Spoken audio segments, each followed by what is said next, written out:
let's give this a go.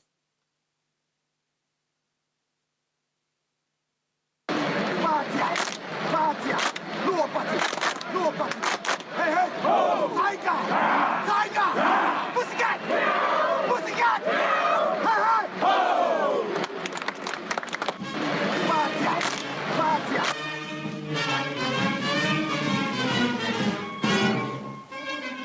Hello, Eggchasers. It's the Eggchasers Rugby podcast, the podcast about rugby that doesn't take itself or the game too seriously. Here in the Rugby Dungeon, all three of us, well, JB and Phil are here as they always are, but I'm here in person in the Rugby Dungeon. But I have to say, JB, evening by the way. Evening. Phil, Evening. nice Bath rugby vest. I thought I'd... Oh, sorry, I'm still playing our music. Don't know why that is. That's all right. Did you, in that Bath rugby vest, did you join in with Calm Fotouali and the rest of the Bath boys chant that we started the podcast with? I didn't, actually. Meow. I should have done the Tigers and the Pussycats. I like it. Is that? I've not heard that before. Is that a thing?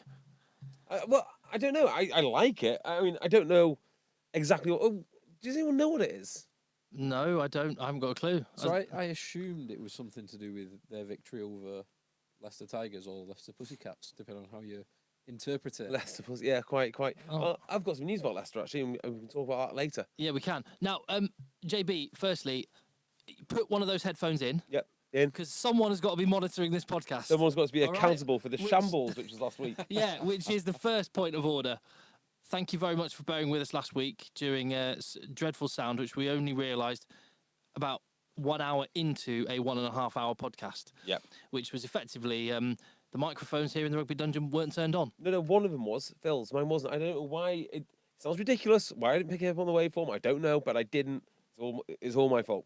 Well, not monitoring with a headphone is one way that happens, but that's fine. Anyway, thank you very much. Thanks, You can find us at Rugby Podcast. Also, another point of order. Ooh. We mentioned at the end of the podcast, so this is maybe if you didn't listen to the end, if you got fed up with the poor sound quality, then this might be new to you. But we are having a Negroni party. Yes, we are. In September, which is going to double up as a World Cup preview podcast. More importantly, live, and also launching JB's political rugby campaign to try and become one of the 55 old farts. Yeah, and get so access to all the Negronis he wants. Yeah, I'm at the lavishly funded away days. I can't wait. It should be a stroll in the park. I actually met a very nice gentleman at Sale from White's. I can't remember where it is now. Whitchurch Rugby Club. Who is a big fan of the JB 2020 campaign, although it might need to be rebranded 2021. But let's not let details... well, that would also separate it from Joe Biden, which is because I saw the hashtag JB 2020 being really? by Joe Biden fans for the American presidential campaign. Perfect. But, wow. but the way his campaign's going, that won't last long anyway. I mean, we could double up. hashtag. I mean, if we get the same amount of votes... Yeah. Well, I'll certainly be happy with it. I don't know if Joe Biden will be happy with it. You have the same approach to being affectionate towards women as well, don't you? Oh, yeah. I love to sniff their hair. So, yes, we're going to be having a live podcast at Twickenham, a very, very special location in Twickenham, to be confirmed. Mm-hmm. A Negroni party. We're going to invite you to come and have a disgusting Negroni with us as we preview the World Cup, preview a brand new season, and just have a bit of a get-together as our apology for not doing a Tier 2 tour because Philip was becoming a father for the first time. Very selfishly. So information for that, we're going to keep it under lock and key. The 28th of May, Tuesday the 28th of May, we will be able to reveal all. And Can we tell them where it is? Have we told them where it is? Twickenham. Yeah. Yeah. You can, 28th of May, all the details will be revealed, and you can come and join us at our Negroni party /JB 2020 /live pod. Exactly, you can. Yes. Can I make a quick appeal? Yeah. This is a really weird one. See these socks that I'm wearing? Yes. Yeah. Now, these socks arrived in the post to me about 6 months ago in an envelope saying, for the Eggchasers, I've got 3 pairs of them. Sorry, I've not... Is that why you're wearing 2 pairs of right-footed socks? You're wearing 2 yeah, right-footed socks? Yeah, it looks like I am. Yeah, that's exactly what's happened. One of them's mine. I really want to know who sent me these socks and why you sent them. But thank you anyway. I do enjoy the socks. They're like socks, but why would you say? So we did do a plug at the time because you gave me a pair and I've still got a pair at my house. Who is sending us socks? I don't know who We it did was. it at the time. It doesn't matter. I know, because I probably say, I was like, I really want to know who sent me I hope you're socks. enjoying my socks. The way One that of your socks. Well, it actually is one of yours because Phil's got one his. of mine. Just the way that give it back. I hope some nondescript person that I don't know about is enjoying the pair of rugby boots that Jackson Ray gave me to put in the rugby dungeon. Yeah. That you gave away. Sorry about that, mate. Apologies. Right. So obviously on this podcast we're going to be talking about the semi-finals in the Pro 14. Yep. We're going to be talking about the end of the domestic season, well, the regular season in the Premiership. We'll touch upon some of the other rugby stories that have been going on, including, potentially another twist in the Israel Folau saga and various other stories that are going on. Yes. Where do we start, Phil? Well, probably the biggest games of the weekend were the two Pro 14 semi-finals. Probably. I mean, you got to say definitely they were Yeah, the biggest games of course because they were. there's the semi-finals. I just can't get excited about these two semi-finals because Well, most people can't get excited because they can't watch it. Because I couldn't even watch it. I paid for Premier Sport. I paid for it, right? And I could not get on their stupid app. So furious. I'm one of the 6 people that have actually paid. Can I tell you a quick story about paying for rugby stuff? This is relatively amusing.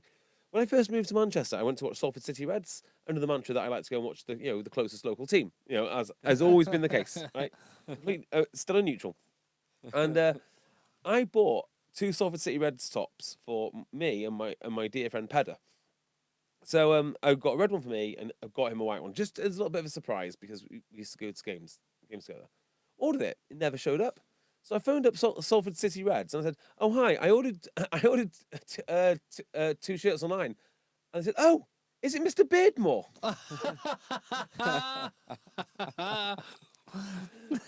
Good old Salford. Good old Salford. Wow. Yeah, so their app doesn't work, and I was furious about it. Premier player, get a grip. There's no numbers. They haven't released any numbers for any viewing of any matches this season. Isn't that what Jonathan Davis gets very upset about on Twitter? Well, no, I would like to know. I don't know if it's been successful. I don't know if it's not been successful, but it strikes me that there's a lot of antipathy. There's a lot of apathy towards the Pro 14. And I wonder if that's because it's just not being seen. Well, it's not being seen, is it? And I think for a lot of fans, it's yet another subscription that they need to pay. So people will have, I mean, I have BT, I have Sky, and I have Premier Sport. And it isn't cheap.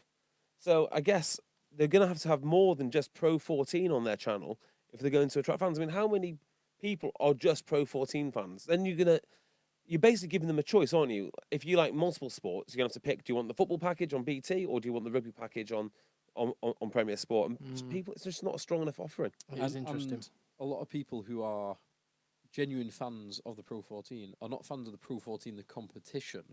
They are fans of a team. Yeah. And they already, if you are a genuine fan of a team, you already see them every other week anyway. You see every other game. So there are very few just pay the premium. Genuine, neutral rugby fans who'll watch every game. I mean, they are out there, but they're just, it's just like you. Exactly. We are the odd ones. We are the exception. Generally, yeah, no one watches rugby. It's one of those things.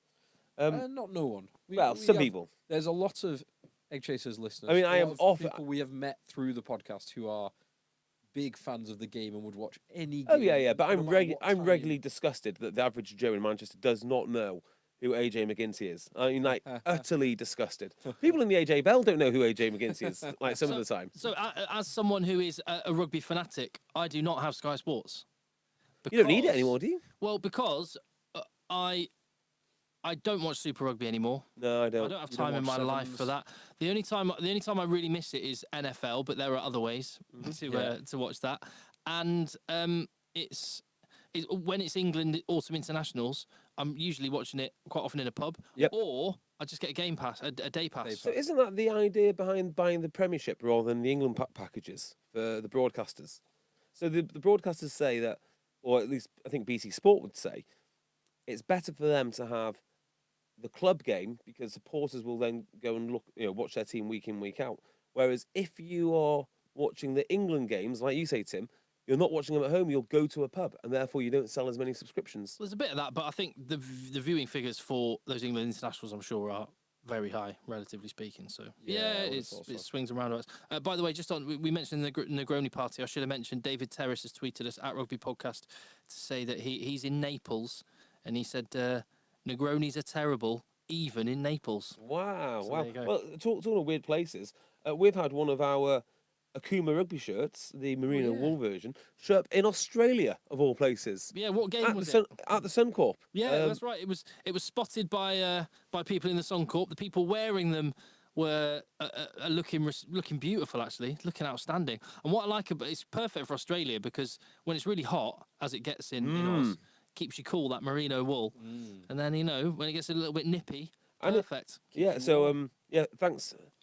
Thank you to Mick Ryan for going to buy one. And as an Australian, it must be nice to wear a shirt of a winner. I mean, they mustn't get to do that very often. Well, that can legitimately double up as an Australian supporter shirt as well because of the colour, the colour palette. The colours are or Perfect. South African supporters. Or South African, or Northampton Saints. Yes. So where can someone go and get one of those jerseys, Phil? If you go to akumashops.com/eggchasers, that's Akuma, AKUMA shops.com/eggchasers, you can pick up the semi-fit rugby shirt that I was wearing a couple of weeks ago, or the sublimated, if I can even say it, retro jersey, which is the merino wool, the lovely long sleeve merino wool top. And you can get it in men's or in ladies. As for Leinster Munster then, so obviously Leinster put Munster to the sword. A couple more concerns for Ireland. Ireland's most important player. There has been concerns because Johnny Sexton has not been playing as Johnny Sexton can play, only in glimpses. Yeah, correct. Also, Peter O'Mahony and CJ Stander are not playing great. Not the most important players yet. Well, Great.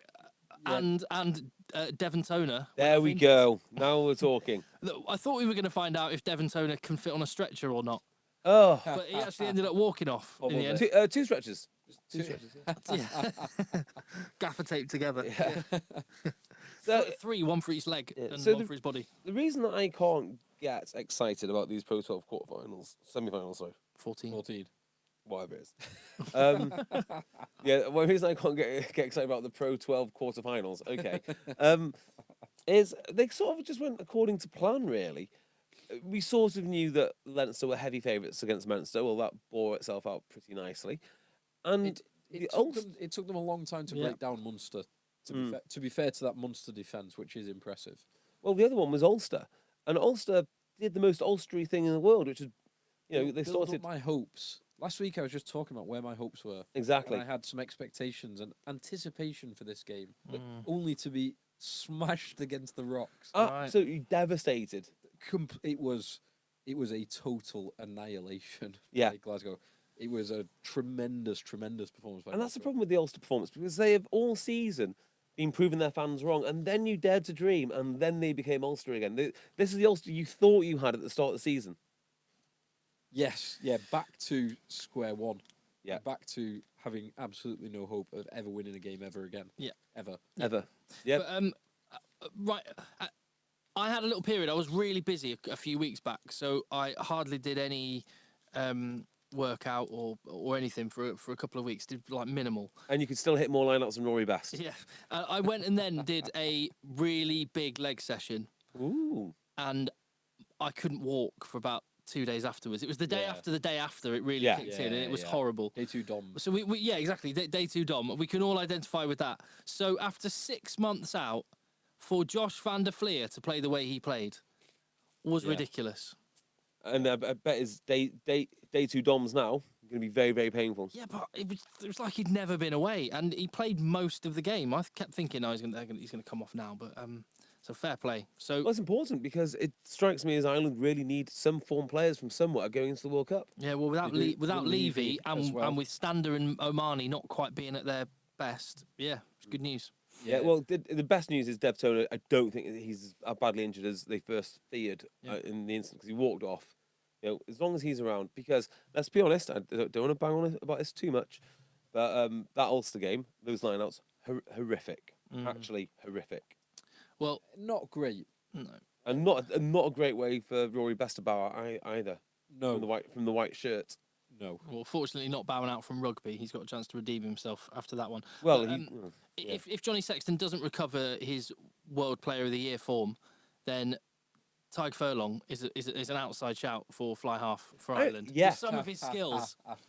I loved. Was it the Cronin Cronin try, But yeah. it was Healy, Furlong. So Healy draws the man passes. Furlong delay dummy, then pass. Timed it perfectly to Cronin hitting that line. So good. Yeah, so I was thinking about that, and I thought that should be something which is worked on more often. I know some teams work on skills a lot, but having those front three players, because they're unique body shapes, relatively, there's only three on each side, which are that size. Yeah.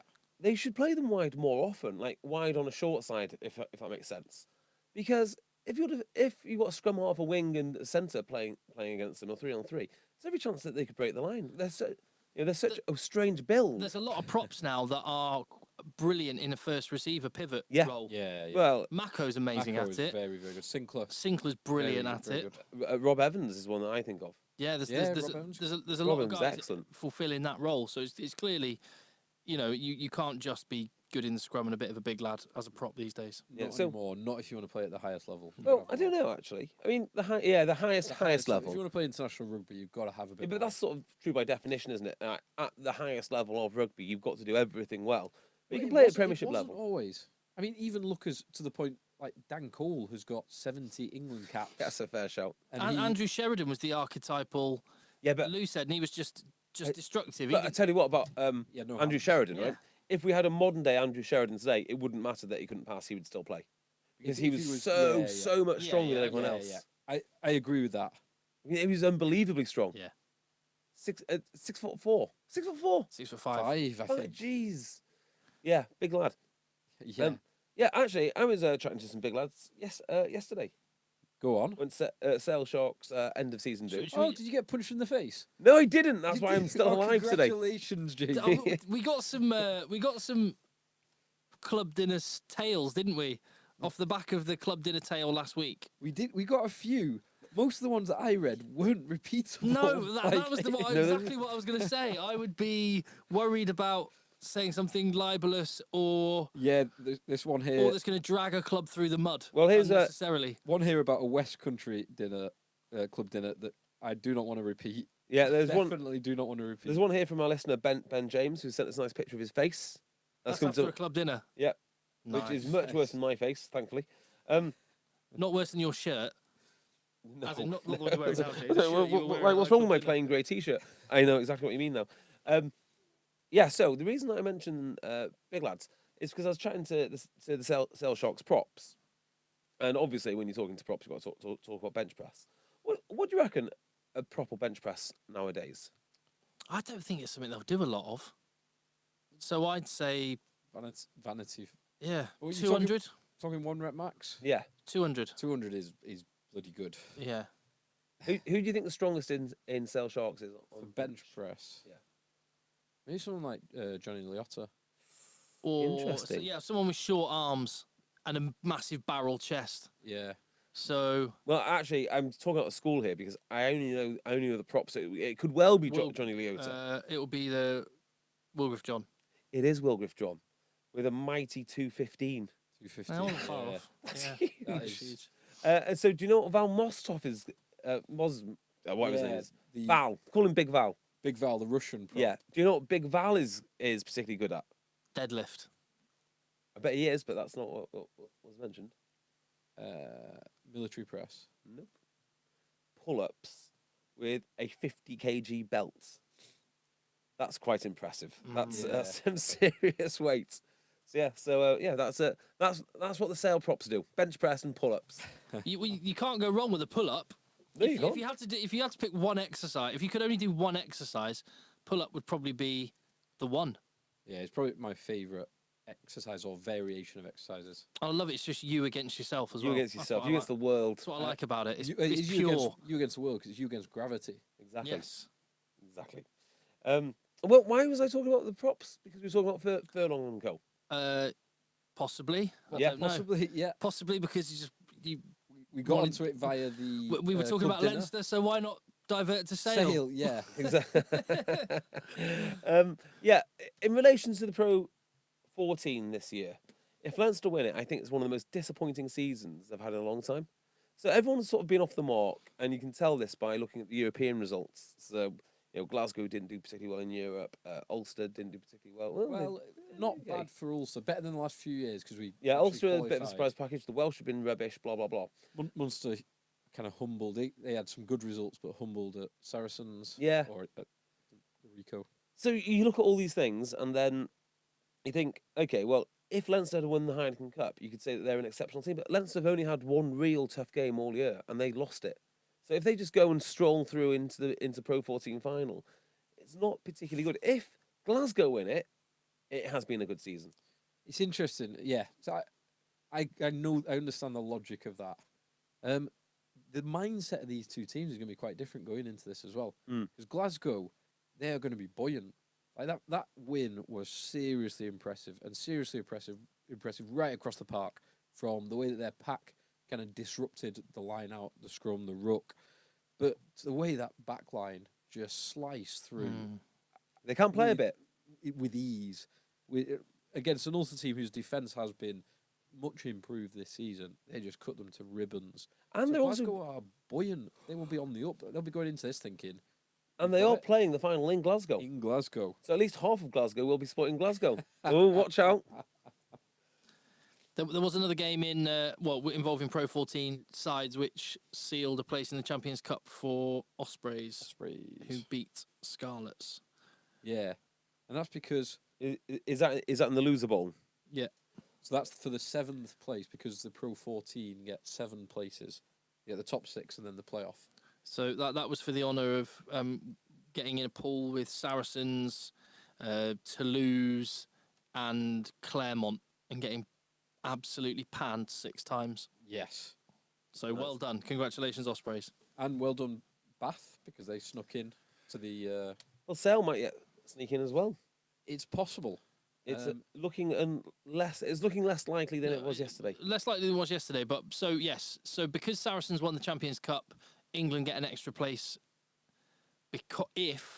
England. No. There's an extra, the 20th place in the championship. Sorry, because whoever wins the title, that nation No. No. Do you want me to explain? I'll do it. Go on, Phil. Go, Jay, you go. Okay, so what happens is because of the Challenge Cup, Yes. okay, the winners of that get a place. So obviously, Yes, you've you're got right. Claremont in, you got the other team in, La Rochelle. Well, no. La Rochelle, okay, You got Claremont in. You got Harlequins. already in. The semi-finalists. This is so the winners Claremont are already qualified via the league. The runners-up, La Rochelle. We don't know if they qualify yet. Yeah, so by La the Rochelle league. got to win one more game. And they've got Bordeaux on the they've weekend. got to They're get currently in 7th place, joint with Montpellier. on points. On points, difference. but points. They're in they've 7th. got better win percentage. It doesn't go like that in the Is French it league. I not don't more think. wins? Anyway, it looks to me like La Rochelle will qualify via the league in 6th, which means that Challenge Cup place is still available. So then it would go to the highest ranked semi-finalist, which would be Harlequins, who have already qualified via the league, which then mean the place would become available for sale. Yeah, so actually, Correct. La Rochelle are in a bit of trouble here. Well, they're not. They're already qualified. But the last game of the season, Montpellier have Claremont, Oh, do they? I think. Yeah, Right. Away. I mean, not that it matters. Claremont away. Yeah, La Rochelle. Not doing that, as you're not bothered with the sale. Yeah, I'm qualifier, not bothered. It doesn't bother me one bit. But I tell you what, actually, in terms of like last place teams, we've had some stinkers go in there before and get absolutely battered. I mean, Bath been the last place team. I wouldn't fancy having Bath. I mean, under a bit, even competent coaching, they're going to be much better. And then you've got the Ospreys, and they must be improving somewhat. They've got a reasonably good team. So I think these last place teams, which are finally getting in now, they could be a real handful. And if Sale sneak in? I'm not sure. It's a great idea for them to sneak in, is the answer. Yeah, we have seen it before with Sale. In fact, not just clubs like Sale. Yes. And they struggled the In following fact, exactly, season. Sale, because they operate a squad of 32. Yeah. They'll have to up that to maybe 36. Well, 32 is a ridiculously low number, but it works for them. When they go into the champion, like Bath have got a much, much bigger, deeper squad. They're not a better team, but they've got a bigger and deeper. Well, they Well, are. they have currently. Well, they've got. I but guess they've finished one place ahead. They finished 1.1 place ahead, and Sale Well, are one not, draw, one win and for Sale Sale. are not going to have these excuses that they've had in previous years anymore. They're spending the salary cap. They're I would spending the just salary say- cap. And that's all you need to say. They're spending the salary Yeah, cap. but it takes time. It's more than just a salary cap. Well- You know what? I think Sale will learn this the hard way, because it's not just spending the salary cap; it's spending the South salary cap Africans. and then everything else. And tell me this: how are they going to get enough game time for all? I mean, the academy is literally the envy of every other team in the Premiership. But how are they going to get enough game time for all of these lads who are all coming through at the same time? It's a nightmare. They'll go to Wasps. Yeah, well, one of them has already gone. So, yeah, it's very, very tricky. It's very tricky. That's why Saracens are such a great team, because they've managed to get all of their spending right, and then all of their academy lads have got enough game time to make sure that. And you can see it again now, can't you, with Don Morris and whoever else. And look Matt at Gallagher and look at Northampton. and Max Mallins. Yep, and Northampton are bringing through Dingwell Nick and Tompkins, massively Tompkins, Tompkins is yeah, another one. good one. unsung hero. yeah, and they get game time when they're ready for game time, but it takes a long time. So I think Sale might learn that the hard way, because it's not Yeah. easy. Just buying Saffers, bringing Saffers in. Yeah. It will solve some problems. It will also cause some big problems. Exactly right. mate. So Exactly Bath, right. so Bath qualified. The race for fourth was where this was mainly at, Yeah. and so there was the game at Sandy Park, where Exeter Chiefs dominantly beat Northampton Saints. In an interesting first half, Mm. that finished 21-all, Yeah. but could have been 28-14 were it not for a misplaced pass Yeah. from Devoto. That was a really interesting end to the first half, because that was the first time that the Exeter pressure was really starting to tell. Because Northampton came out of the blocks on fire. They were brilliant for the first half of that first half. Mm. Their backs were doing exactly what you want to see them doing. Hutchinson looking good, Francis looking good. But they couldn't sustain it. Yeah. And the Exeter Chiefs, their kind of unstoppable force of that pack was starting to grind Northampton down. Courtney Laws goes to the bin. Alex Waller goes to the bin. Northampton are defending with 13 men, 5 minutes into injury time, on their own line, and Rannick intercepts it and goes 95 metres. And you thought, maybe, like, the tide was starting to turn. If anything, if Exeter Chiefs score there, it's game over. If Northampton score, it's game on. They did score, but the power was just too great from Exeter. I have got a sneaky feeling, and my overall feeling is Gloucester are going to win. Gloucester are going to win the Premiership. So you are officially saying it's Gloucester's year. 100% it is. In fact, you did say it. Yeah. On Twitter last week. Yeah, Didn't you? that's exactly what I believe. And They're going to beat the European champions. On the way. all rested yeah, they're going to beat the European in their own champions backyard. on the way to beating Exeter. Hear me now, believe me later. Okay. It's fallen just right for them. But I mean, if it's not Gloucester, I can see one of these two teams causing an upset. I don't think it's going to be a war. These semis are not going to be a walk in the park as much as everyone thinks that they're going to be. I just think that both Northampton and Gloucester play too much rugby for that to happen. There's going to be a lot of points involved. That Exeter power game, they've not been playing at their best lately, but we started to see it. And what will be worrying for Northampton is that Rob Baxter's comments after the game were starting to get back to where we want. We'll be a lot sharper and a lot better next week, because we need to be. Yeah, but now Northampton have seen it, it kind of works well for them. I don't know. I've not changed my mind about this fixture from what I said last week, which is Northampton have got the backs to hurt anyone. Anyone in the league, those backs can cut them to ribbons. They've not got the pack to handle either of the three teams above them for 80 minutes. They can do it for short periods. They can do it for 20, 30 minutes. Each half, they can do it for 20, 30 minutes. They've not got enough to last. Do you think Hartley's going to make a difference? But everyone talks about his leadership being amazing. He was not included in the squad this week, but yeah, maybe that'll be a I change. mean, he must do something for someone. Yeah, I mean, maybe that'll be a dynamic that will if you've change got things. a pack that is struggling and tiring after 30 minutes or 60 minutes. Bringing a guy who's not played much rugby in the last 6 months is not going to help that. But he's he's the national captain. Yeah. He will bring leadership. He'll bring cohesiveness and leadership. He will still fatigue and tire worse than anyone probably because of that. I hate to say this, I think you're absolutely right. I think if Northampton's worries were they weren't hitting their line outs, he would make a difference. Yes. I don't think it's going to make a massive difference. Phil, you know, like strength and conditioning to a degree, certainly more than JP and I. So what are Exeter doing? Because I find it amazing. Their players go there and they all end up, after a few seasons of being at Exeter, change into this shape, this sort of Exeter shape. Like Matt Kavesic's done it. Matt Kavesic looks bloody enormous. He looks enormous. He's just got like thicker. Filled out. He's just got like deeper and thicker, and like there's a slight squatness and the rump. They've like really big, rump. A real big, powerful rump. And like Sam Simmons, you saw him sort of burst on the scene. He had that shape. But you've seen Matt Kavesic change into this shape. And it seems like all players that go to Exeter have this robustness and this toughness and this huge, powerful core. And I think it's tin mining. I think that's what they do. Eating lots and lots and lots and lots. And I'd love to give you more than that. yeah. Well, the average prop, not I've been speaking to props, but I have. I say the average prop, the props that I was talking to, 6,000 calories a day is what they need to consume. 6,000 a day. You do that most days, don't you? Well, When you get into the cheese board. the cheese board. Oh, yeah. That's a lot. What was I going to say? I was saying how Northampton are going to cause an upset. Northampton or Gloucester will cause So an upset. basically, so you're saying it's a Gloucester have got a better chance. it's than- Gloucester than versus Northampton. potentially Northampton Well, in the final. at Yeah, well, Twickenham. shall we talk a bit about Gloucester? In the context of The playoffs for next week, but also just what I saw from them and Johan Ackerman. Can you read anything into this game? I think you Can you can, read actually. anything into this game? It was Yeah, it was was, a it was full second defence team. optional. Gloucester second team, bonkers rugby. It was Very entertaining, I'm that's sure. something- very Nice. entertaining. I thought Very Pledre entertaining. was an absolute monster. Who? Pledre. Yeah. You know, hot take. When he accelerated away from Ross. Oh, my who was word. chasing him, that turn of pace was just unbelievable. Yeah. Here's what I liked about them.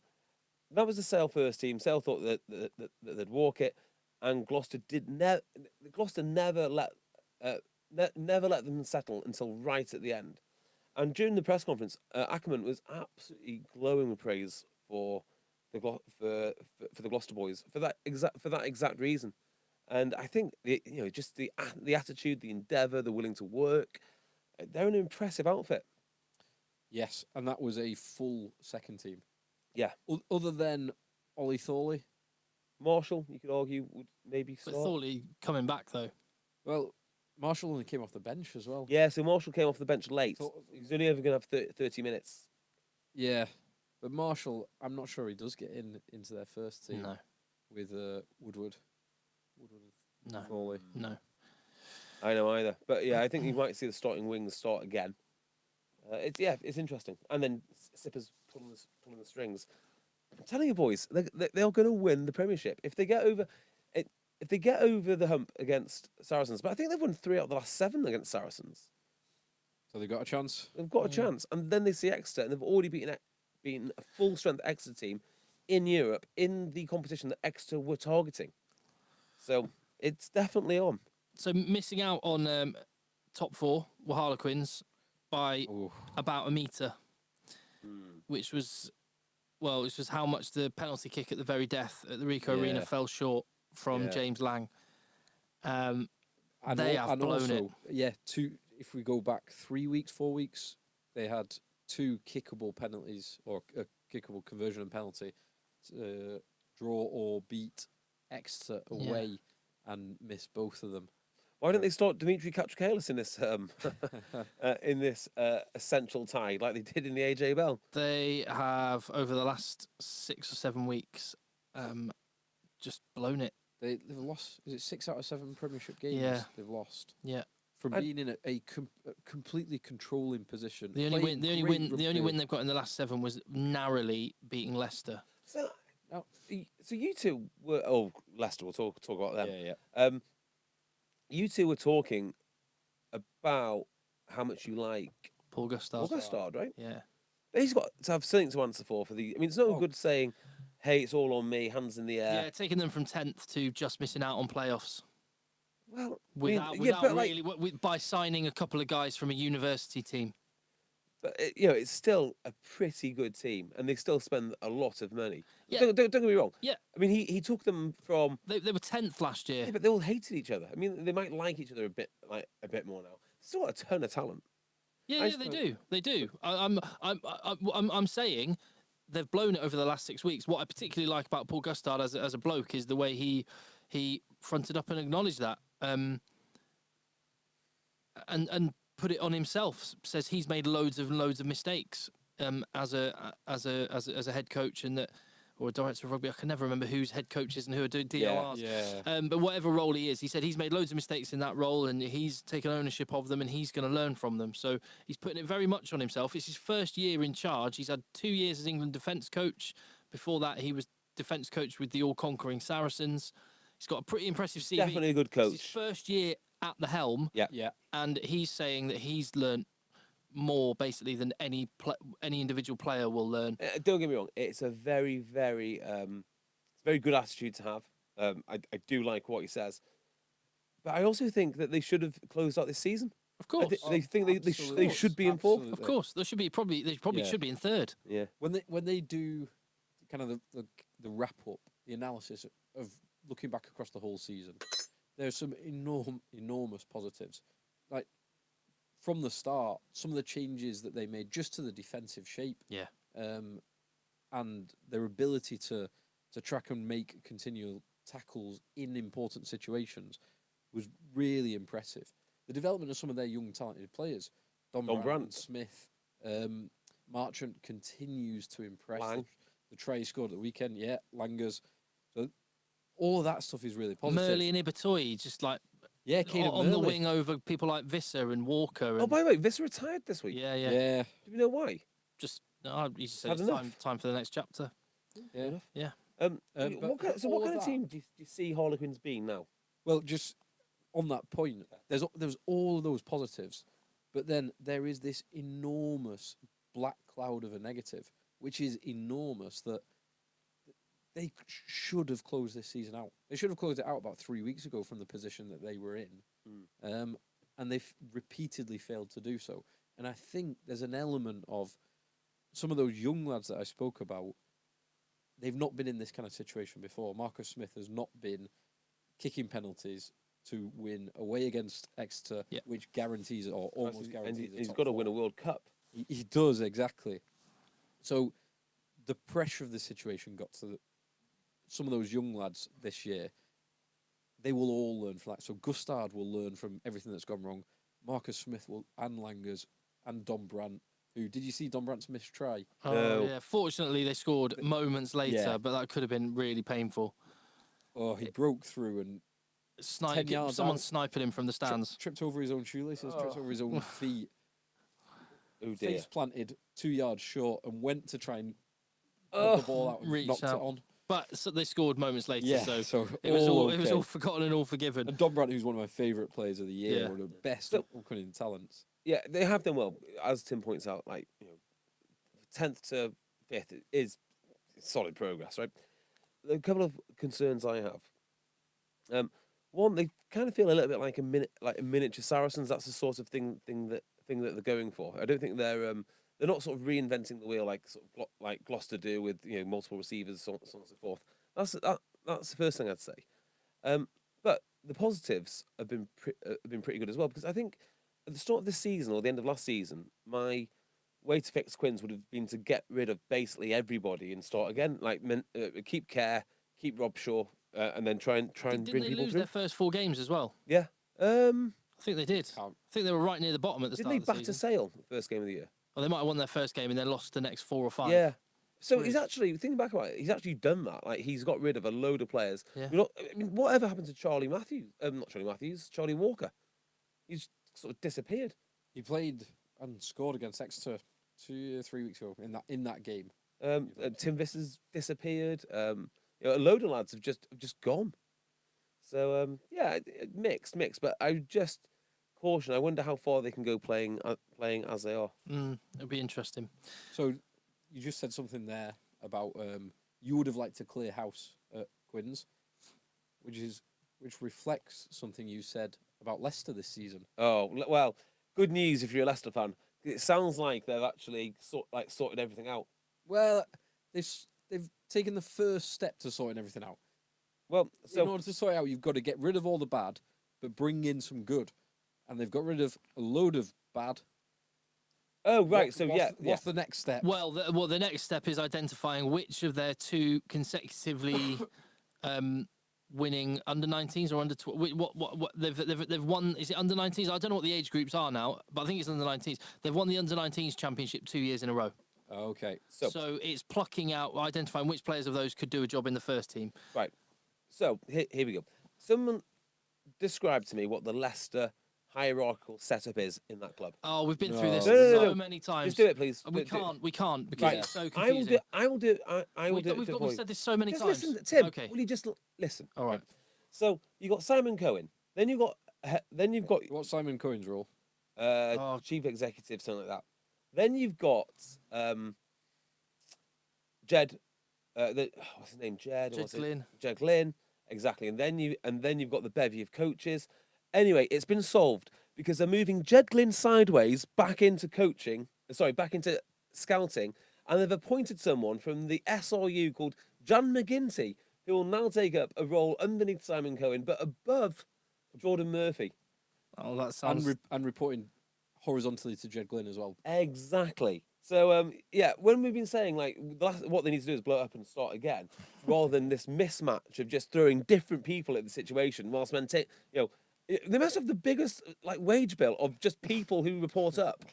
So they've added down or sideways. or sideways. So they've added another one to the mix. It's an absolute mess. Just get rid of them all. Just get rid of them all and start again. Get someone who knows what they're doing. They've done that with the players. There 19 Leicester Tigers have been announced. 19 of the current squad. About 2.2 million in salary cap, I think, has gone. Well, yeah, it's a huge amount. So 2.2 would be a low valuation for an average player. You'd be more concerned if it wasn't a team that's just finished 11th. Yeah, I'm not concerned about that.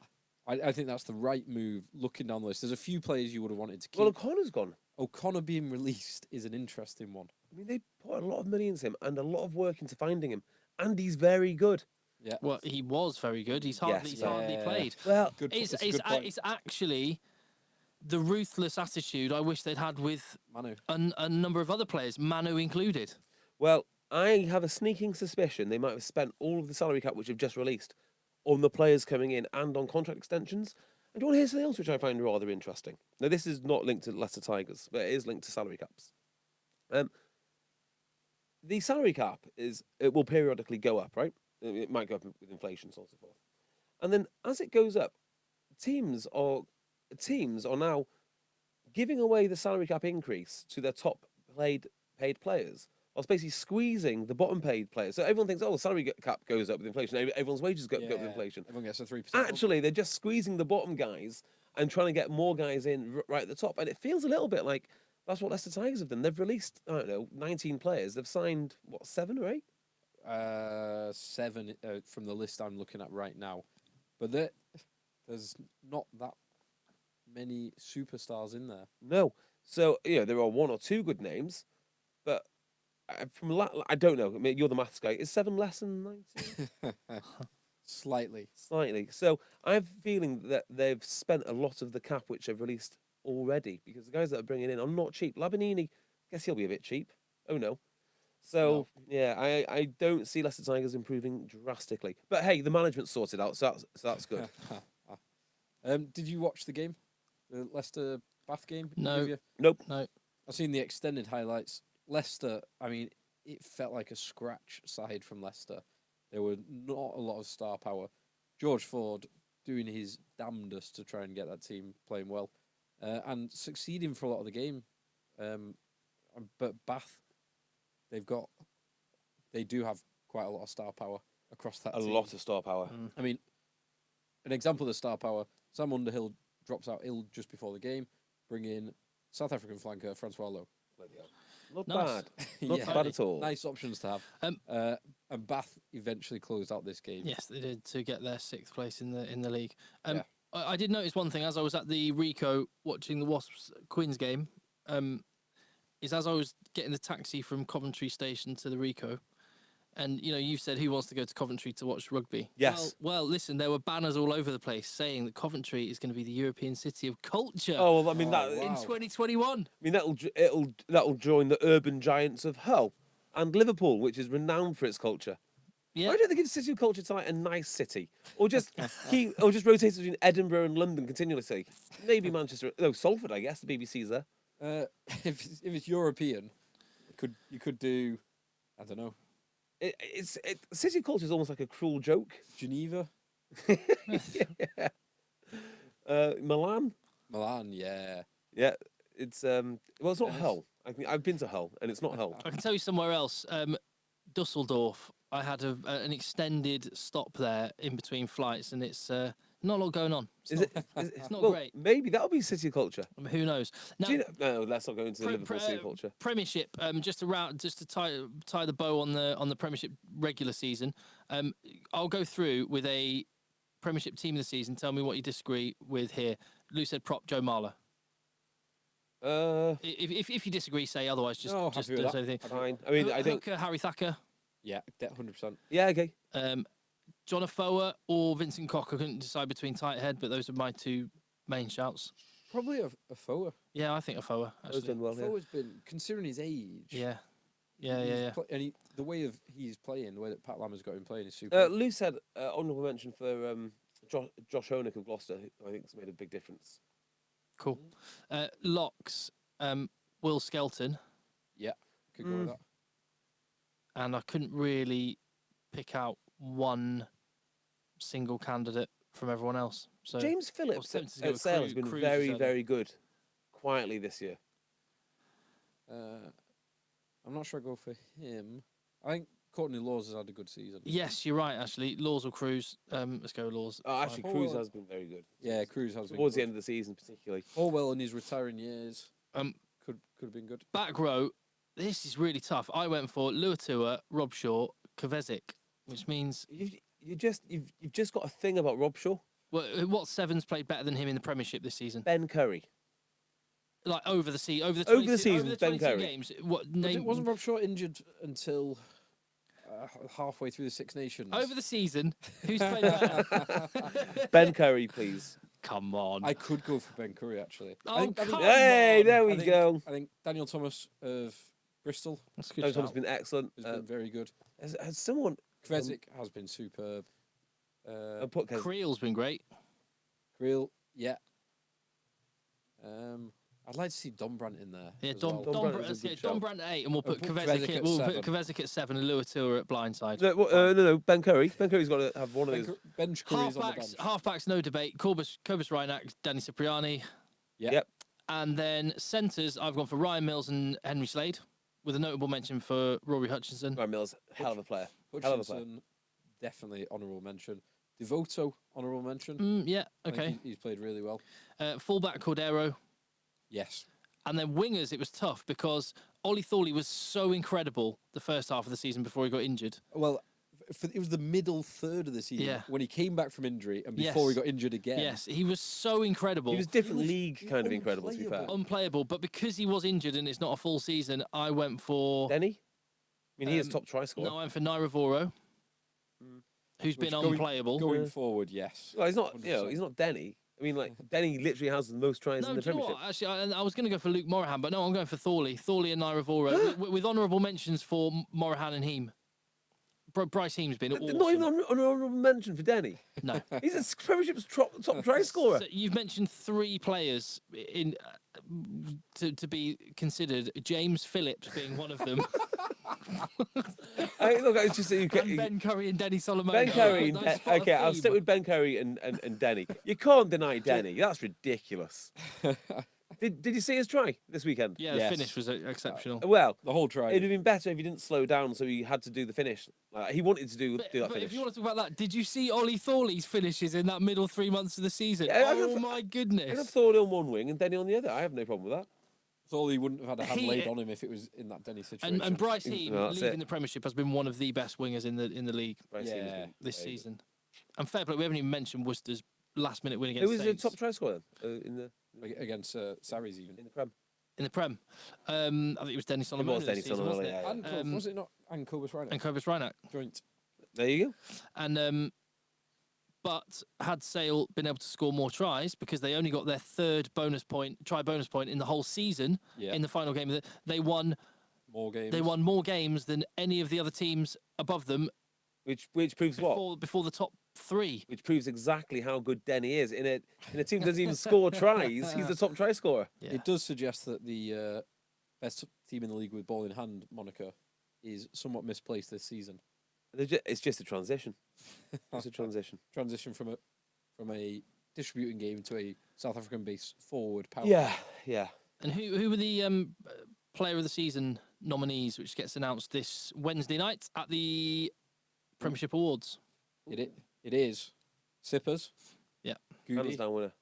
Fafi, Luatua, Reinach, and Kvezik. Can I just mention something about Sippers? All made, apart from Fafi, because we had Reinach, all made our. Oh no, Goody didn't make our 15 in the Oh, end. that's good, yeah. Let me talk about Sippers. Did anyone read the Saeed article about him? Matthew Said. Only the kind of headlines, and No, I saw don't. I your don't tend video. to read his articles. I struggle with it. But I read this one, right? And I actually don't think he's a particularly bad writer or so on and so forth. But it's December 2017. He wrote a whole article, and I know he said he's come out subsequent and said, "Look, I was wrong. I've met him, and I no longer think these things which I thought of a whole career of watching rugby after meeting him once." But in 2017, he talked about Danny Cipriani having swagger, arrogant swagger, and will never fulfil his potential. Fast forward 18 months, he's writing about Danny Cipriani unlocking defences and winning World Cups.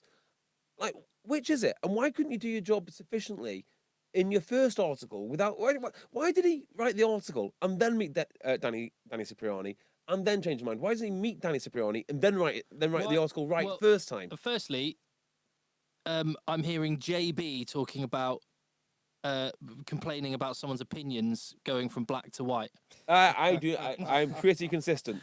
And secondly, if you wanted to make a note of every person who 18 months ago had huge question marks over the temperament of Danny Cipriani and of the impact he has off the field that might hamper his on the field versus talking about him now in glowing terms, I think that might be a rather long not list of names. But do you not think? I agree with both. Do you not of think those he points. rehabilitated himself largely at Sale, and then kicked on from Wasps? I mean, when he was leaving Wasps, everyone was saying, you can't lose him. He's like a coach on the pitch. I mean, this narrative has been going on for a long time. Just the fact that he's gone to Gloucester and done it again. There have been rumours about what he was paid at Gloucester, Yeah.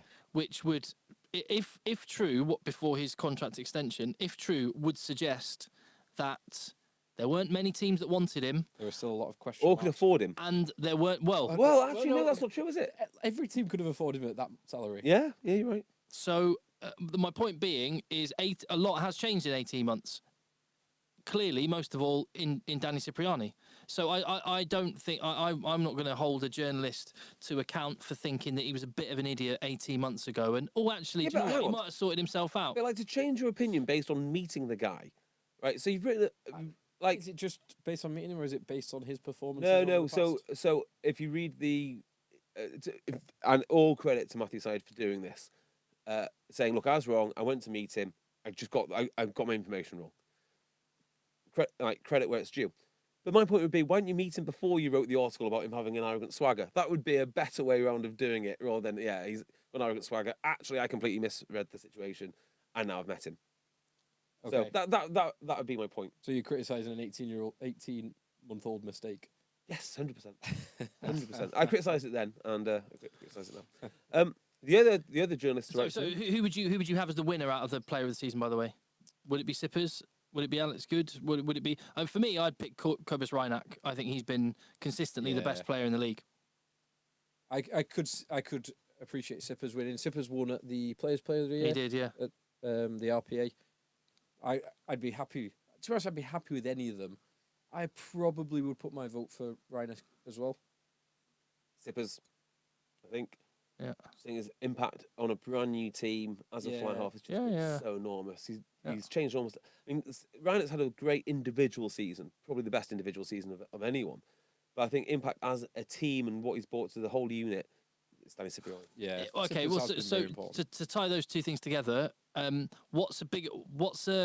well, no, I'm going to say it as a statement of fact, and because I don't think you can disagree. It's a far bigger accomplishment for Northampton to have qualified for the playoffs than for Gloucester to have qualified for the playoffs.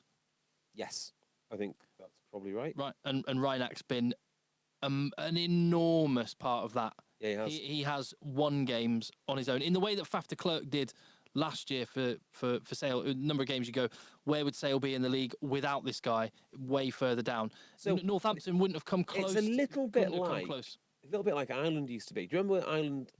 Do you remember when Bod retired from Ireland, and everyone thought it was going to be a disaster because they had all these great players retiring at the same time. And the point that they made is Ireland have moved on now because it's not about having to wait for a talismanic figure to go and win you a game. They now have a group of players and they can win as a team. And I kind of think Northampton are in the situation that Ireland were in, where they need their talismanic guys like. Well, it sounds like you're saying that's where Gloucester are as well. Like Reinach. And no, I think Gloucester are more rounded. I think they're a better team now. That said, you remove the Jenga piece, which is Danny Cipriani. Exactly. You know, but you do the same. Yeah, but there again, you can say the same about Ireland and Johnny Sexton. Yeah, true. That wraps up the Premiership. Where do we go now? Well, like a lion, Dean Ryan. We've got that. I have also got a little quiz. So go on, let's do that. Let me beat Tim at this quiz, and then we'll move on to Dean Ryan. How's that sound, Tim? No, let's move on to Falau. Oh no, not again. It's got to be brief. Yeah, that's fine. Statement of That's fact fine. for Yeah, Falau. statement Okay. of fact. Yeah, that's fine. Okay. So you got pen and paper? Yeah, obvs. No Google Chrome or. No, I'm just getting a new page up to get off because I've got my pod notes. Yeah. Let me start a new note page. There we go. I'm letting Siri listen to all of this, so she can answer questions. Okay, question number 1. Which team finished? If I can talk. Sorry, I've got a bit of a chest infection at the moment. Oh, Which team finished bottom of this year's Pro 14? ooh. So that's if you combine both conferences, the lowest point scoring team. Okay.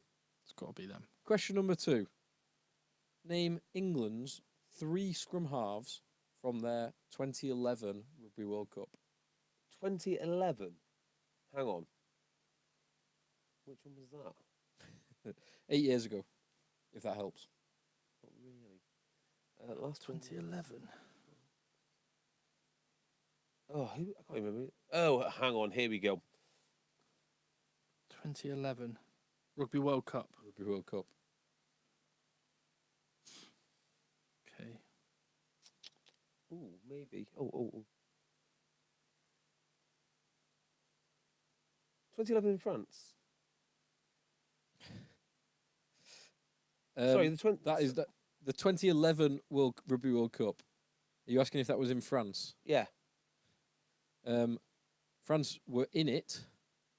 Is that the French one? Yeah. So 2007 was the French World Cup, JB. Was it? Right. Okay. So Well, I know one. I'm not even sure where this bloody World Cup was. South Africa.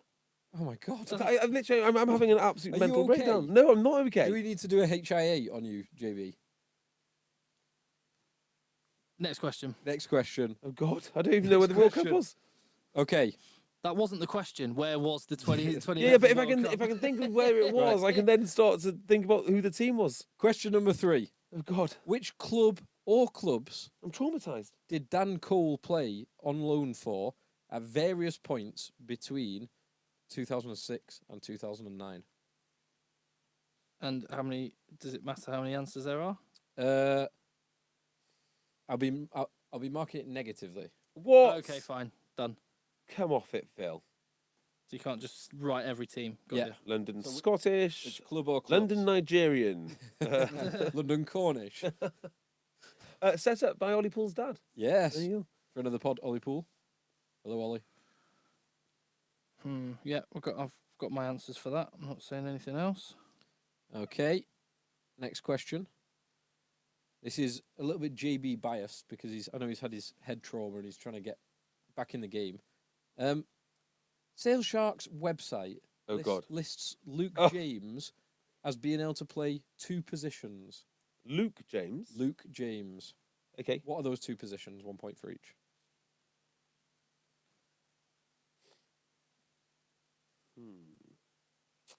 Okay. Next question. There are 5 players who are potentially in line to compete for their third Rugby World Cup title in this year's tournament. 5 players who are potentially in line to compete for their third Rugby World Cup title in this year's tournament. Who are they? Okay.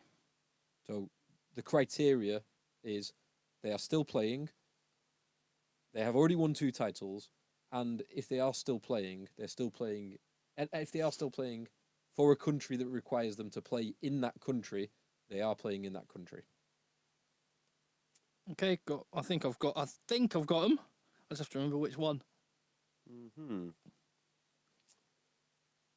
Okay. So yeah, 5 players. Yeah. Cool. Okay. And final question Okay. is, who has the all-time most caps for England rugby? All-time most caps. Most caps. Okay. Everyone happy? Yeah, go on then. Okay. Question number 1. Who finished bottom of the Pro 14? I went for Zebre. Ooh, I did not go for Zebre. I went for Kings. The biggest waste of carbon dioxide in rugby history. Flying those guys around the planet is just not worth it. But they were not as difficult a pool. It was Zebre. 1-0 Yeah. to Oh, them. well done.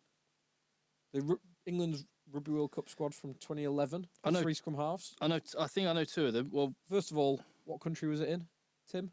2011 World Cup was in. No, because it was 07 was France.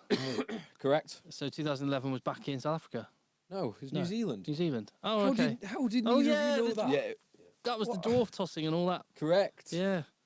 So, the 3 scrum halves. JB, give me one of your scrum halves. I'm reluctant. Just give me a name. Simpson. Tim? Joe Simpson. Yeah. Do you reckon? Wow, I haven't got him. I've got Ben Youngs. So, JB, have you got Ben Youngs? Embarrassingly, I do not. I've got Wigglesworth. I've got Wigglesworth. Yeah, my Who's your third, Tim? Sean Perry. I was just guessing. John Perry. Was he That was years before. Surely Yeah. he That was was still years and playing. years before. I was I'm not even going to tell you my third one because I'm Who's your embarrassed. third I'm one? just going to have 2. No, who's your third one? No, I'm not going to put it. I'm going to change it now. I'm going with Bracken. I can tell you, you've both got 2 correct. It was Ben Youngs, Joe Simpson was right. Richard Wigglesworth, and Joe Simpson. Yes. Fair play. How did I not get Youngs? What an idiot. Could have lied and said I got Youngs. So that is 3 points to Tim, 2 points to JB. Wow. Which club or clubs did Dan Cole play at? I've got them written down so I can On show loan. him. Let JB say him. Bedford and Coventry. Bedford and Bedford Coventry. and Nottingham. Oh, damn it. Yes, it is Nottingham. 2 points for Tim, Yeah. God 1 damn. point for JB to take it to 5-3. Sale Sharks website lists Luke James has been able to play 2 positions. I would, JB? well, I would say watching it be fullback and centre. However, Because you've asked the question, it is I've- flanker and centre, I believe. I've said fly half and centre. I'm just going to get it up to prove it. Flanker? Yeah. Get out of That's town. why he's not in the England in the 20s because they only know him as a flanker. What? True story. Let's just check this. Luke James flanker. Luke James, positions back row / centre. Yes! Wow. Luke James knowledge everywhere. Does that mean I'm So 5, 6. on 2 points up still, aren't I? 'Cause- oh no, No, no. each club, No, you're you're right. 1 point up. JB Oh, no, on no. 5. Oh yeah, 1 point up. Yeah, you're Yeah. right. Tim on 6. 5 players potentially in line for their third World Cup title. Who are they? Kieran Reid. Tim, do you have Kieran Reid? I don't. How do you not Ooh. have Kieran Reid? Kieran Reid is correct. 1 point to JB. 6-all. Right, so I Tim, said next person. Ben Smith. I have not got Ben Smith. Well, Ben Smith is not correct because he didn't make it to the 2011 World Cup. Damn it. Izzy Dag made it ahead of him. Well, so that's 2 of JB's. We're level on points. I've got 2 answers still to give. You've only got 1 answer left to give. Oh, no, you've got 2 Oh, answers. No, there's 5 players. 4 left to give him. Yeah. Yeah. Franks. Yes! Which one, though? Which The- one have you said? The good one.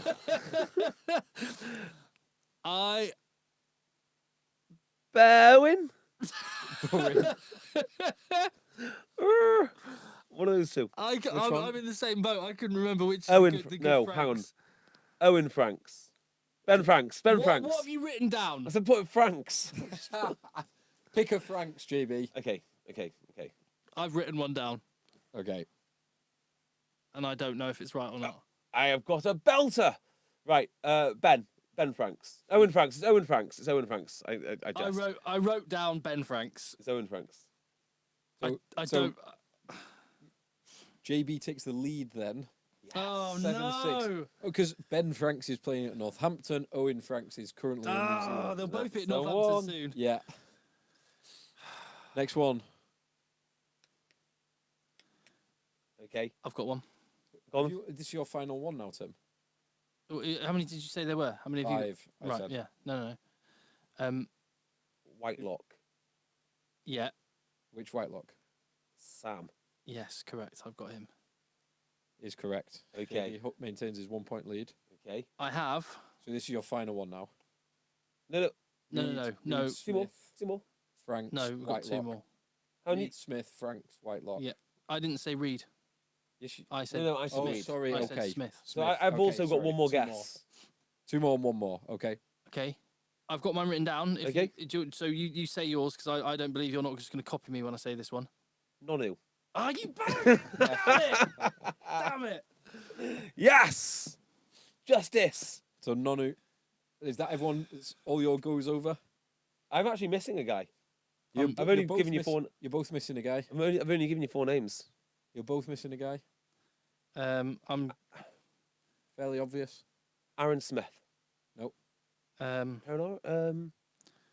Oh no! Hold on. Can I just? I haven't written this one down, but can Well, I have a guess? there is one more question after this as well. Yeah. That's not the Okay. final question. So JB's 1 point in the lead, but Son- you've not written it down. So Mo- Sonny Williams. Oh, nice. Sonny, Bill squared is correct, Oh, nice. but no points for that. Did you know his middle name wasn't Bill and it's William? No, I did not know that. Final question: who has the all-time I kind of cheated then because I didn't answer it at the time, but anyway. Yeah, you know the laws. all-time most international caps for England rugby? Jason Leonard, is it not? Rocky Clark.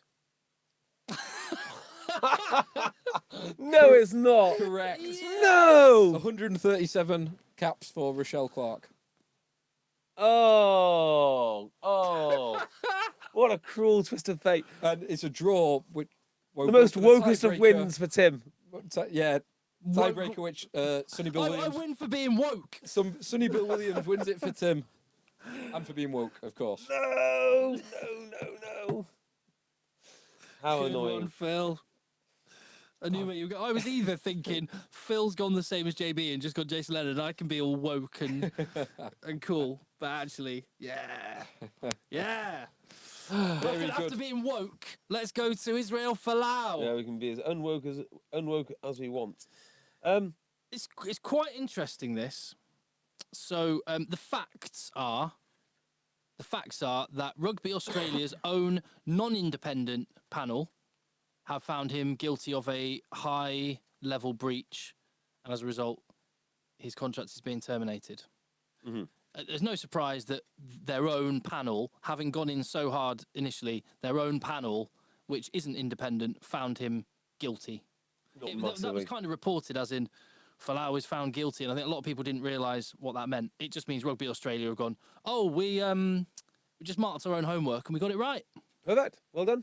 So there you go. And I think it's tomorrow, as we record this, tomorrow is the deadline when Israel Folau can appeal that decision. The smart money is it will go straight to the Supreme Court in Australia for a contract termination, for a sort of contract employment law suit. Well, if I was him now, I mean, I'm sick of the whole story. I want him just to leave now. I want him to leave and leave all the nasty bitterness and unfairness which he suffered at the hands of Rugby Australia, and go and play his trade somewhere else, fill up his pension, and earn as much money as he possibly can. That's kind of how I hope it pans out. I don't think you're going to win the public. I don't think he's going to win the public support argument. I think he's going to win the woke blue tick Twitter crowd. I don't think he's going to do any of that. So the best thing he can do for him and his family is go somewhere, play rugby, and earn as much money as he can. He's going to have to leave the country where he lives, where his church is, where his family is, in order to do that. Hounded out, some might say, but it is what it is. So it's just sad, isn't it? It's just sad that this is he crossed the only religion that you're not allowed to cross. So yeah. We're not going to know, but I would love to know what would have happened if it was someone Muslim who'd done this. We don't know, and we're never going to know. And I hope that I don't want to find out. I'd rather not. No, but go through this again with a high-profile rugby player. No. I think sad's the word. Actually, it's just a disappointing, and I think it's sad that he expressed his religious views in the way that he did and left himself open to it. Do you know how it makes me feel? Like, I'm sort of on board to a certain degree with as much of this stuff as possible. There is an element of you should show support for different communities for different reasons, but it kind of makes me so bitter about the whole thing that if someone was to ask me to wear like rainbow laces now or some such thing, I just simply wouldn't do it. And not because I don't support that cause, because I feel there's like a compulsion, or that you have to be seen to be doing this in order to be a good person or to be on the right side. And it's just not fair either to ask rugby players who are at a place of work to support a certain statement for the sake of it. And no, they're not asking him to support a certain statement. They're asking him not to. No. Sorry. What I'm saying, right, is the impact of the Israel Folau situation. I'm not saying I'm not passing a judgment on the actual events there. What I'm saying is that's how it makes me feel about supporting any kind of cause now. Particularly a social cause in a rugby setting, when actually you just want to go there and play rugby. I kind of think it's going to have a negative effect on pretty much everything. I mean, I don't see why players should be forced to wear anything really other than the mandated kit which they're given. Again, I'm not making any judgment on this particular thing, but it is interesting. Apparently, when Rugby Australia came out, when there was the referendum on same-sex marriage in Australia, which I personally would support if I was an Australian, would have supported if I was an Australian citizen. That did win, but a lot of the very devout Christian members of the Australian sides were unhappy that Rugby Australia didn't consult them or talk to them or have a consultation with them before coming out very strongly in support of that and said rugby is in favour of same-sex marriage. So I know that Polynesian generally core of players in Australia were upset that there wasn't a conversation, a sort of dialogue there. Were the Waratahs not in a prayer circle? Yes. Israel Folau. Yes, there was a lot of players were the other weekend, and it was kind of reported as, we don't know why they're doing it. It may be Folau, but it's like, come on. Yeah, well, yeah. So it's not that I don't support any of these things. I just don't think people shouldn't be compelled to have to. Yeah, Andre Pollard and lots of people come out and said stuff. Andre Pollard's come out and said it's really sad because he is a great bloke. And lots of people have said, Will Genya's come out and said exactly as you did. He said the words he's used is, it's really sad that this has happened. Israel Folau's comments were, upholding my religious beliefs should not prevent my ability to work or play for my club or country. And as you said, there's a lot of Twitter people that are trying to say that this is just black or white. There is shades of grey, and sad, disappointing. unsatisfying is how I'd say this. And one thing I would say is I can understand why people are upset and that they are upset. I can understand why, Israel Folau genuinely, from what he's saying, what his comments are, even in light of this, he could have avoided a high-level breach like Kurtley Beale did by apologising, but he genuinely doesn't believe he's got anything to apologise for.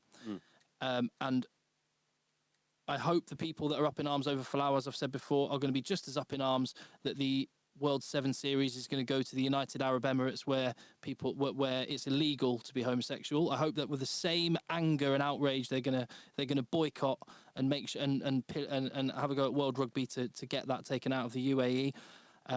And I also hope that Australia, fans are going to be just as interested in Tolu Latu, the Waratahs player, another Waratahs player who over the weekend got arrested for drink driving. Found slumped over his wheel at 4:30 in the morning by the police. Apparently, he was driving on a suspended licence. He didn't tell anyone at his club, so they found out after it came out in the media. And he was doing something that could have actually physically killed someone, and presumably he's cancelled now as well. He has been stepped down from the Aussie squad. That must have been an interesting day in the Waratahs. What? Our Latu? Like, presumably nobody knew until it was in the paper. Yeah. Yeah. So, he could have actually physically killed someone. So, presumably, if it's an odd equivalence, but I'm more upset about that someone might do that. No, yeah, because he actually physically did something.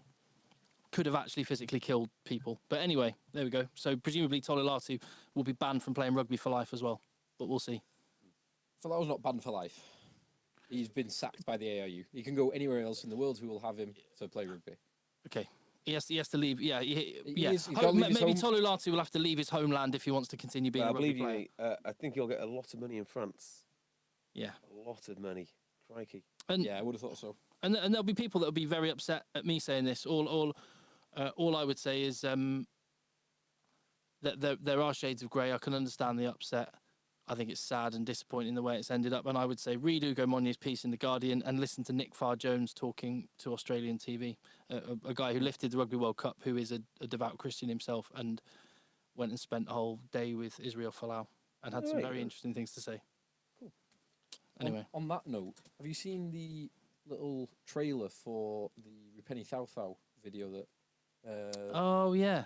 Dan Leo done with the Pacific Rugby player? I can't remember the actual No, but name I've actually spoken to Dan Leo about this, and it sounds awesome. It looks fascinating. It looks like a real insight into his life and other Pacific Island rugby players' lives. Having just said I've spoke to Dan Leo exactly about this, I was about to tell you where he travelled, but I think I'm misremembering this now. I have a feeling that they travelled the same route as the French blokes who had to hunt him down for Orgen. So I'm sure it's a 2-week trip because he went missing. Do you know that story? Yes. Yeah, toothache or something. Yeah, and they found him. Yeah, delirious with pain because he hadn't had any medication for his toothache. Yeah, it's Pacific Rugby Welfare at Pacific Welfare on Twitter that tweeted this, which is an organisation that Dan Leo's involved with. It looks very interesting when that comes out. And there's also something else about the moment, isn't there? What World Rugby just released? They've done something. Right, I'll have a look on Twitter and get back to you immediately. Right, shall we wrap this up? Yeah, not before thanking Edward William for his tweet to @Rugby Podcast with his brand new Cornerstone razor that he's holding in his hand. Where would you get? He's engraved it with ECB. Has Edward William, so English Cricket Board. English Cricket Board, yeah, big cricket fan ahead of the World Cup. But that is look at that aluminium weighty shaft he's got in his hand. Well, sorry, are we still doing aluminium weighty? Whole point of aluminium is it's not weighty. Okay. It's balanced. You know you're holding. It can be substantial. You're substantial. A substantial aluminium engraved shaft. There you and go. When it stands proud. Yeah. On its end. On its end, yeah. Yeah, it's magnificent. I'm not sure. Well, so William's tweet said, "Thank you for the Cornerstone recommendation. boys. Face is smoother than Cocker's chat. Blades are sharper than Jay Beardmore's wit. Untrue. And package better than a Phil stat attack. That, fair enough. That one I can go with. So anyway, if you want to get yours for just £4, knock yourself out, fill your boots because you listen to us. That's the deal. You can get your free aluminium substantial shaft engraved, your 6 razors, £4. cornerstone.co.uk/Eggchasers. That's cornerstone.co.uk/Eggchasers. I would. I would. Right, games next weekend. Before we do get into the games, I just want to mention, well done to the Jaguares, who What happened? They won away at my beloved Hurricanes. So both my teams lost this week. That's me. But for the Jaguares to win away against the Hurricanes, that is a hell of a performance. So well done to them. Where are they in the table? Don't know. My beloved Jaguares, who I no longer watch. They've been doing very well this year. Are people going to watch the games and stuff? Like in Argentina, I mean. To be honest, because they're always all night games. I've hardly watched any. I haven't seen no. I used to watch Jaguares religiously on a Saturday night after a few beers. Remember none of it, but I love it. Yeah, love it all the same. Love Lavanini, like smashing heads together. Exactly. Right, games next weekend. So, 3 games on the Saturday. We've got. Should we do the Pro 14 first? Yeah. It's a 6:30 kickoff. Glasgow versus Leinster. Oh, you missed out Dean Ryan. We've not spoken about Dean Ryan yet. Should we cover that next week? Yeah, let's cover it now. No. Come on. It's not a big story. It's not a time-related story, is it? He's gone to... We've already spoken about him going to the Dragons. He's come out and basically said the RFU's an absolute shit show. That's kind of a That big can story. wait. Pretty much. That can wait. Pretty much. Fine. That can wait. Okay. Glasgow, Leinster. How do we see this going? Leinster. I mean, on paper, it should be Leinster quite easily. Leinster by 20 points. Oh, Leo about 20 Cullen's points? cancelled as well, by the way, because he made a joke about half of the fans in Glasgow will be supporting Leinster. Now, I've heard this joke. I actually copied his joke earlier on in the podcast. And on paper, it seems very funny, but apparently he delivered it terribly. I think he delivered it terribly. I mean, it's an interesting thing to do to sort of. I think he was kind of drawing upon the sectarian Catholic Protestant thing. Obviously, sure. what else would you do before a major final? An interesting angle, and particularly that's one of the great things about rugby. I mean, when you look at Ireland, that's one of the great things about rugby. Is Why would you mention rugby's a uniting force. Why would you want to mention anything like that before? I mean, before I play rugby, I like to mention the Rwandan genocide. I just do. So it's interesting. You know, you look at South Africa post-apartheid. You look at Ireland national team. Rugby's been a really uniting force in nations. So maybe it was not the best thing. But let's remember, Quite a good gag. I think he was just making a light-hearted joke, and they were trying to make. Or trying to. He was trying to badly deliver a joke. He badly delivered a good joke. A joke which probably shouldn't have given. But A joke I but probably take wouldn't it have told. easy, calm down. Anyway, Leinster will win. Leinster will win. I don't know.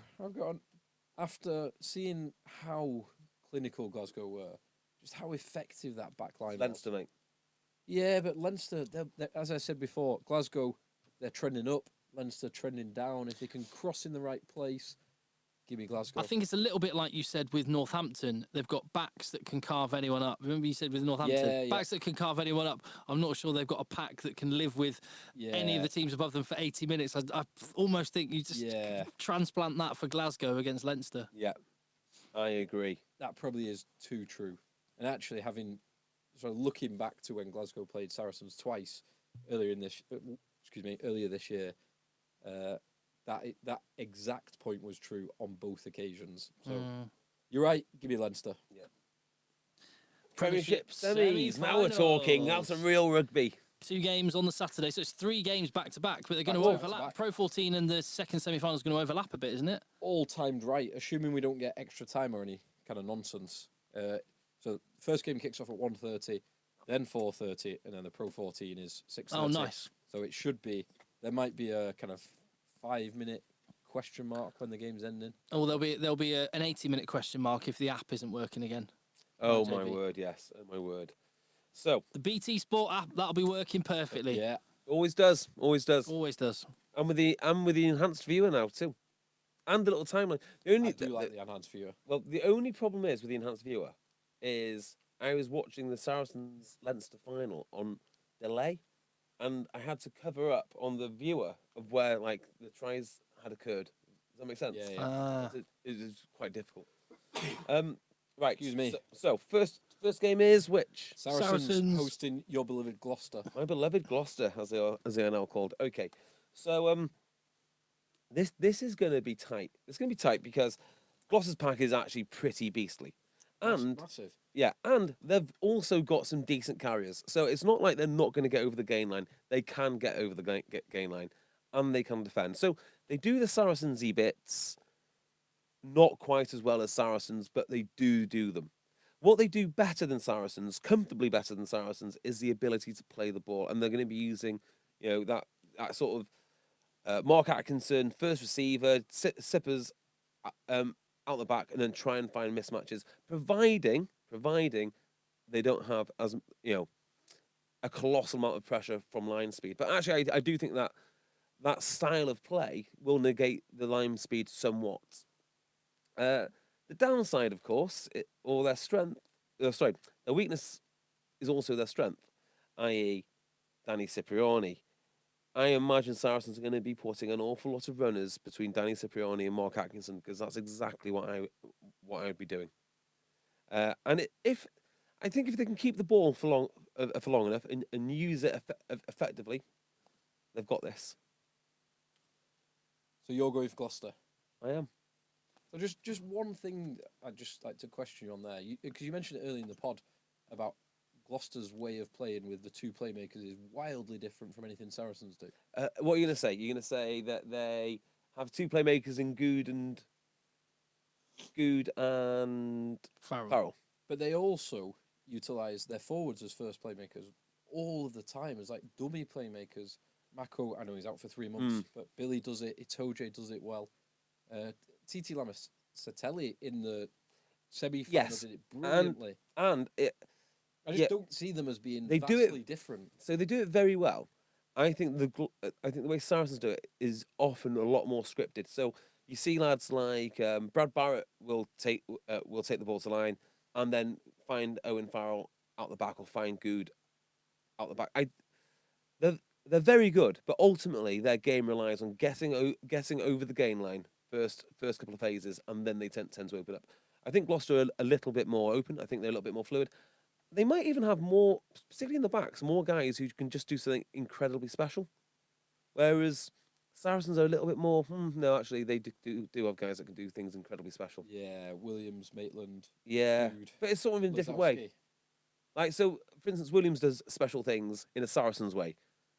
A tackle followed by a turnover, from your wingers, quite special. Gloucester have someone like 5 men and making 50 yards. Yeah, but Gloucester have like Woodward, who can drop the ball or can grubber it through, regain, and then denny it right in the corner. So there are all sorts. So your defence of saying that they play wildly differently is because Jason Woodward drops the ball. Well, Jason Woodward can drop the ball. And look, they have got a lot of X factor. Both teams have X factor, definitely. Gloucester slightly more. Where on the pitch to Gloucester have a man for man edge? Danny Cipriani's ability to play over Owen Farrell's. Right. That's what it's down to. I could potentially. I can see that. I can see that. But this is where. This is exactly why I think Saracens will win, because Gloucester's really, really big, important players that have had huge seasons this year, I think can be negated. Ben Morgan's been massive. Ben Morgan has been massive. But And Ruan Ackerman has been big. They don't have the out and out carrying ability that Saracens do, but they're not bad either. No, they're I mean, not. like Mostart can carry. They've got the ability for whoever's getting up off the deck and running around the corner can make some dents. You got a lot of big men in this Ledre game. and Ackerman and Whoever else, I mean, Creel. I've not even mentioned him, but he's been playing well. Mostert and Slater and Slater as a leader. I mean, Rapava, Ruskin and Balmain, big boys. Yep. Yeah, and Honeck, you mentioned earlier. And the hooker, James Hansen. Yeah, so like, there's no Mako. I don't imagine that's going to affect them massively because it's interesting because Figalo played Loosehead this weekend. Yeah, and interestingly, more prop chat. The two lads that I was talking to at Sale were raving about Barrington. Yeah, raving about him. They're just raving about his singing ability and doing the remixes. His raving remix. Yeah, come on, Gloucester. You're gonna. They're going for Saracens. JB, you're going for Gloucester. I am. It's Gloucester's year, and Exeter versus Northampton. Are we all? Because we have discussed this game because we've discussed it once already. Yeah. So the fairy dust has well and truly been used up. I've halved it. I've halved the fairy dust. I've given the half to Dan Bigger. Oh, actually, Dan Bigger's playing. Hold the phone. Dan Bigger will be playing. No, I obviously gave it to Dan Bigger before the Wales game, and the rest of it's gone on Gloucester. So there's no more, and I think Exeter will probably win. Exeter win. Yeah, I can't see anything different. Gloucester will score some nice tries. Exeter will win. Northampton. Sorry, Northampton will score some nice tries. It is interesting that it's a doubled up match, but this is the fourth season in a row that Exeter have finished top. Is it? God. They've only won one Premiership. They badly want another. Yeah. And I just I mean, it's the two best coaches, it's the two best teams, it's the two best squads. What do you make of Stephen Jones in the Times saying Dean Ryan is one of the best English-born coach?